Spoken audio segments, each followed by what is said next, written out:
Welcome back to another episode of Recapping 90 Day Fiance. It's season 10, episode 18, and we have come to the final episode, y'all. Let's jump right in, so you know what that means. Sit down, buckle up, and let's take this final journey of season 10 together. All right, so we're gonna start off with Justin and Nikki because their segments were pretty quick this episode. So last episode, Justin and Nikki said their goodbyes as Justin stayed back in Moldova and Nikki headed back to the States so that they could wait out for their K-1 visa approval. Nikki is back in the States and we see production ask her if she's ready to start filming, and Nikki just breaks down. I can't finish right now. Oh my God.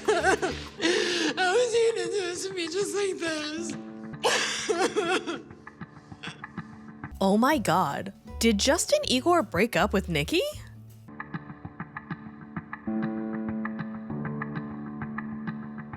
Did Justin Igor break up with Nikki via text message? Literally just said, hello, I want to discuss something very important with you, and I ask you to take that very seriously.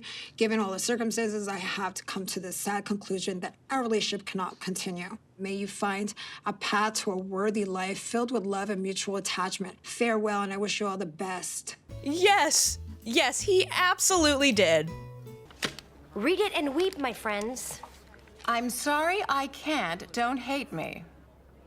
The motherfucker's concise. What led up to this, you ask? Well, apparently, Justin Igor has not had a stable job in a while, so Nikki has been bankrolling everything for him. His car broke down a week ago in Moldova, and Nikki sent him the funds to fix it, and then they got into an argument because Nikki told him she felt like he was using her for her money. But I guess since I didn't squash it at that moment and fix the situation, I guess he just had it with me and our fights and arguments. I know it hurts, but holy hell, baby girl, let this man go.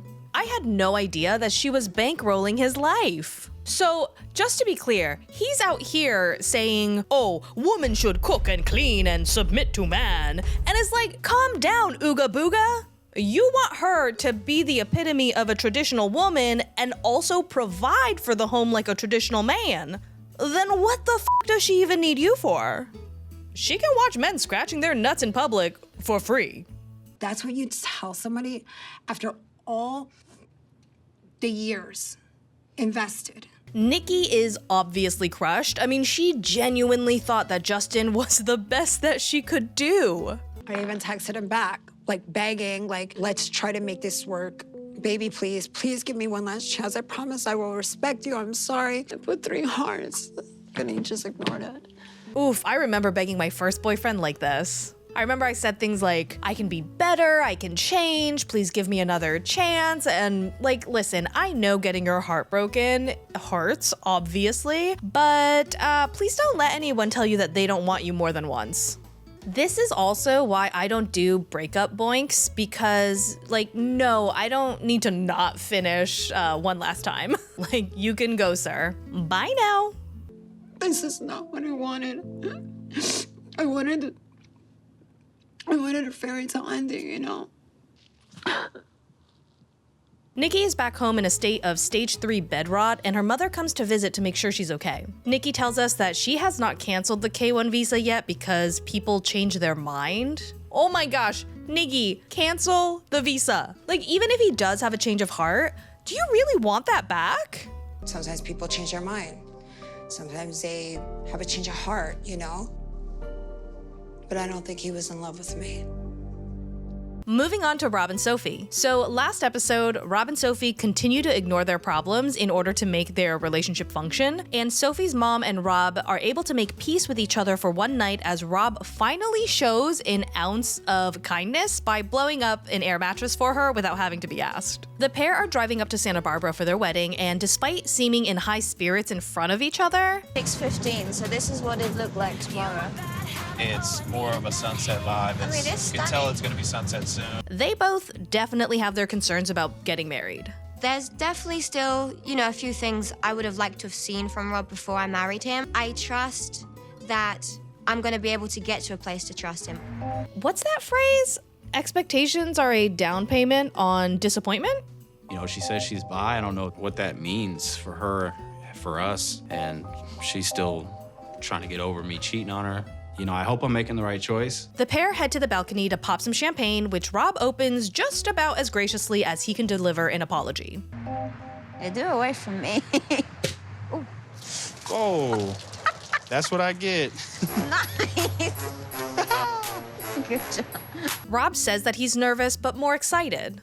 Our whole lives are ahead of us. And I finally found the one that I'm gonna live my life with. Him speaking this calmly and maturely about his emotions starts to kind of freak Sophie out. You're making me nervous. Stop it. Making you You're nervous? never this deep with me. The morning of the wedding, the two separate and agree not to see each other until the wedding to build up some of that anticipation. Poor little Sophie wakes up feeling like a butt. This could be my body's way of warning me, like, trying to make me sick so I don't marry this guy, so... And Rob meets up with his boys in his standard hotel suite that is bigger than his whole damn apartment, and his friends do a pretty good job of hyping him up. I'm just proud of my firstborn finally getting married, man. Happy to be here for my son on his wedding day. Despite their previous concerns for his relationship. Last time I saw Rob, he was a little bit uncertain on like the outcome of the relationship and the marriage. Rob has grown a lot as a man. Oh, yeah. Am I missing something here? Like, where is the growth that everyone keeps talking about? All I've seen him do is blow up an air mattress. Is that it? Is that the growth? Rob gets the rings ready as he continues to convince himself that this is the right decision. I wish that Sophie and I had more time just to feel each other out a bit better. Sucks to be rushed, but I feel good and I feel like I'm making the right choice. With a face that really instills a lot of confidence. While Sophie is off getting her makeup done, Claire asks her bridesmaid if she's 100% behind this wedding. Absolutely. Yeah. I'm happy for her. I mean, she's my friend. Any friend wants their friend to be happy. I have reservations. Claire makes her distaste for Rob very known, which, you know, what an awkward position to put her bridesmaid in. Sophie comes out in her wedding dress and it's not what I was expecting. I know it's a beach wedding, but I don't know. I would have expected Sophie to be in something like long and flowy and goddessy. But this is just a white cocktail dress. Ugh, and don't even get me started on those neon pink flowers. Oh, you know what? No. It is her wedding day. I'm not gonna judge. Don't judge, don't judge, don't judge. Claire is not ready to let Sophie go, and it is definitely less because she's losing her best friend and more because she's losing her to Rob. Rob gets to the beach, and holy crap, Victoria did a fantastic job. It is cute, pretty, quaint. The flowers are gorgeous, like just stunning. Rob is waiting at the wedding arbor and he sees Sophie and her mom walk down and then turn immediately around and walk the other way. Is she leaving me? She don't want to be with me? Are they going to the car? Are they about to leave right now? Like, what the is going on? But no, against her better judgment, she isn't running away. She just can't figure out how to get down there. It might look like I'm running away, but I'm not. I'm just trying to find the ceremony. Not gonna lie, little sad that this was cause she was getting lost. Was really hoping to see Rob cry. We've just had so much stuff happen with us. At the end of the day, like, we can overcome everything. Can you really claim to have overcome obstacles when in reality, you just ignored that they existed? Regardless of the fact that we all know this is the wrong decision, the two stand next to each other to hear the officiant recite their vows, which they're just lies. They're absolute lies. Rob, you shared with me that you love Sophie in so many ways because she wasn't afraid to love you. Sophie, when I asked you what you most love about Rob, you shared that you feel so taken care of and at peace when you're with him. These are not vows. These are their wish lists. Claire ain't crying because she's happy. She's crying because she's watching her daughter throw her life away.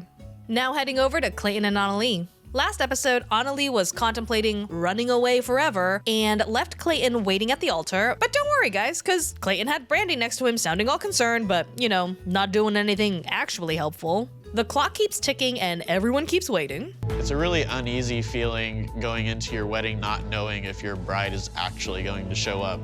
Now, what I want explained is why no one is trying to get Anali and figure out what's going on. Like, Brandy? Mom? Bueller? The doors open and wow, Wow, I did not expect to see Anali come through those doors. But here she comes, all dressed in white. Anali tells us that things have been emotionally charged the past 24 hours, but after talking to her mother, she says that she's seen the light. Con mi mamá me siento más calmada, más tranquila y con una idea más clara de lo que quiero. She says that her and Clayton have been together for 2 years, and if they've made it this far, it must be because she wants to be with him. Sis, you are about to get married to him. I feel like you should know that you want to be with him. What?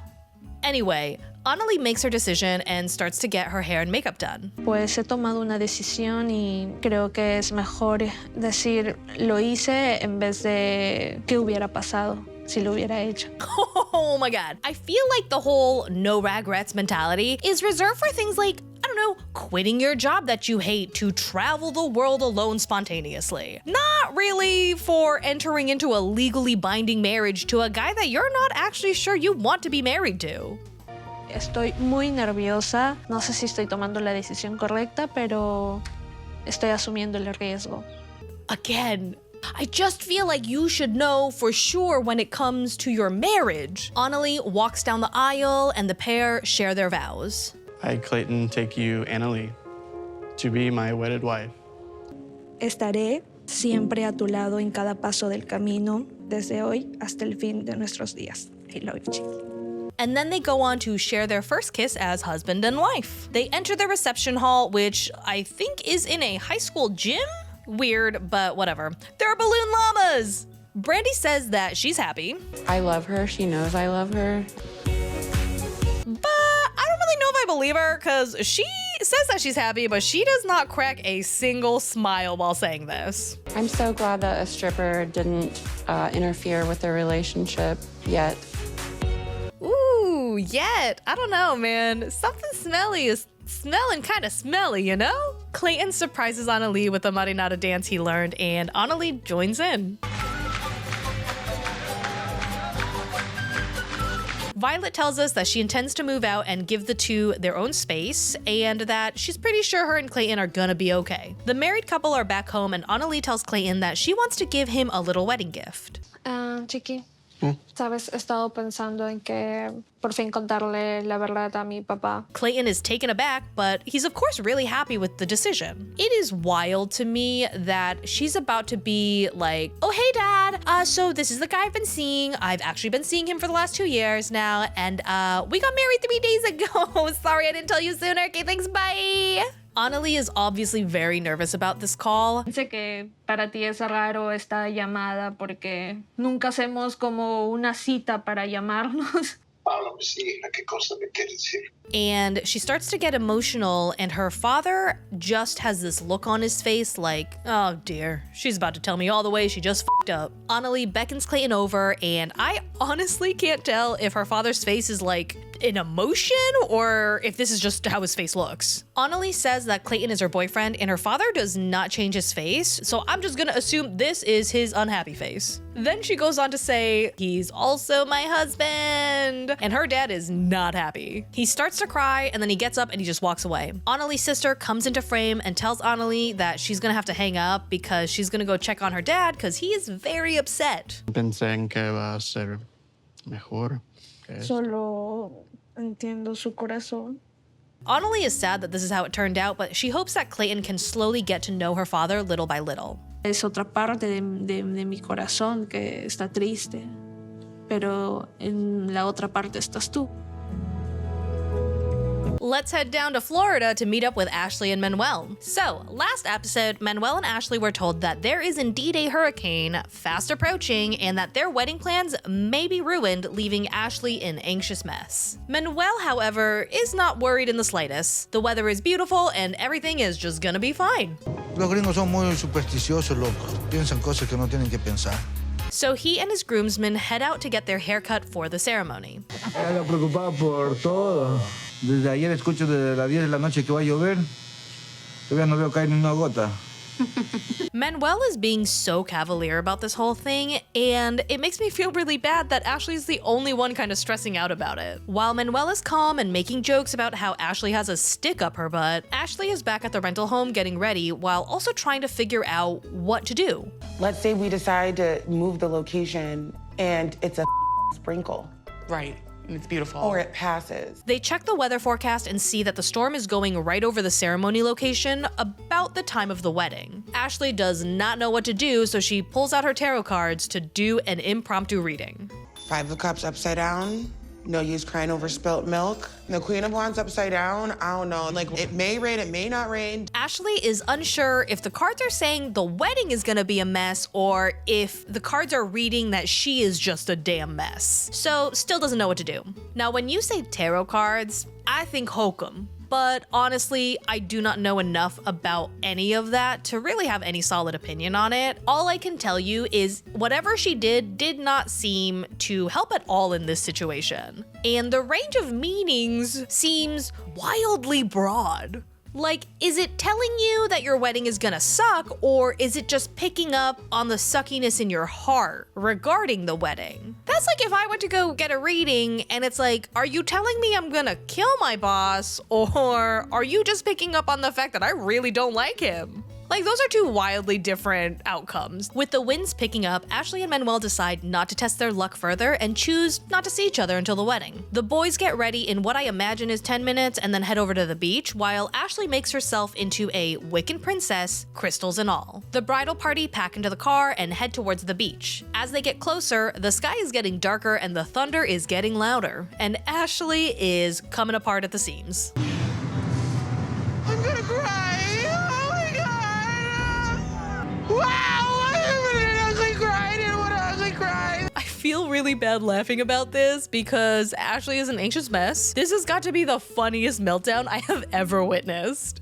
Everyone is doing their best to try and keep Ashley together. And Ashley tells us that this wedding is gonna happen whether Pachamama likes it or not. Manuel learns firsthand that weather's gonna weather, and he was definitely wrong about it not raining. Despite that, he's choosing to take this as a sign that if they can weather this storm, the rest of it will be smooth sailings. Thankfully, the rain is not that bad, and the two are able to share their vows and get married without much issue.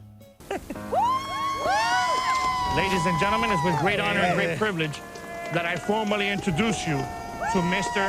and Mrs. Now heading on over to Sam and Citra. Last episode, Sam and Citra tied the knot, and I can only assume a bam bam in the ham. Turns out, we were wrong! You see Citra wake up in the bed, and you expect Sam to pop out from under the sheets, but it is her sisters. First night as a married couple, and we spent it upstairs with her family. We didn't sleep together.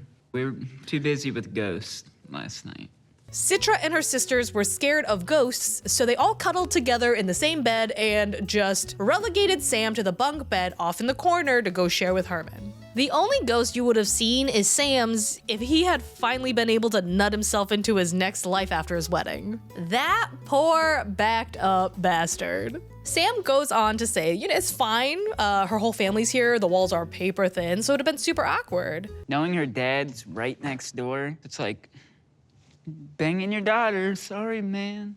But thank God her family is leaving tomorrow, giving them some time alone. Sam and Citra head down to the kitchen and are later joined by Herman. Abis nikah harusnya kan tidur berdua, tapi masih kumpul sama saya sama adik-adiknya Citra. Herman goes on to say that he's gonna leave for Indonesia and he really hopes that Sam can be basically an adult, be responsible, and take care of her. He asks Sam to fully embrace Islam and to make sure he prays every day and to not do alcohol and to not do drugs. The family has left. Sam has scattered rose petals all over the bed. Citra walks in and reveals her sexy lingerie. Sam tells us he's wearing ass chaps, which I cannot confirm nor deny, nor do I care to, period. The pair get all giggity for the first time, and apparently Citra was holding back her inner freak and they've been getting busy. But apparently her inner freak only gets to come out for a few minutes at a time. Was it everything you were expecting it to be? It's just happened so quickly, because... I mean, I'm not surprised, but still, maybe don't call him out like that on TV. Despite the joy of finally getting to butter her biscuit, Sam's legal issues hang over his head like a dark cloud. Citra reassures him that she will stay by his side no matter what the outcome is, and Sam goes on to submit his diversion paperwork again, and then the two of them just have to wait about 6 weeks for the judge to make their decision. And with that, my Panda Pals, we have come to the end of this recap. Season 10 is over! together. But do not fret, because we have the tell-all to look forward to. Are you guys okay if I stage you? Yes, Yes, we need absolutely. We need Okay. it. The door is open. We're still thinking about many stuff. it. You are a Hey, relax, girl. You need to respect me like I'm supposed to respect you. But you are freaking no. He told me that he didn't end up sleep with that girl. What? Wait, he I said did tell that you he that. did not sleep with her? And I will, of course, be here to cover Happily Ever After. I am super excited because they just confirmed Manuel and Ashley and Rob and Sophie. A part of me is a little bummed that Clayton and Anali won't be there, but I think it's only because I just have to know if his mom actually moved out. Anyway, thank you so much for joining, and I hope to see you all next time. And as always, thanks for not letting me ride this train wreck alone. Bye!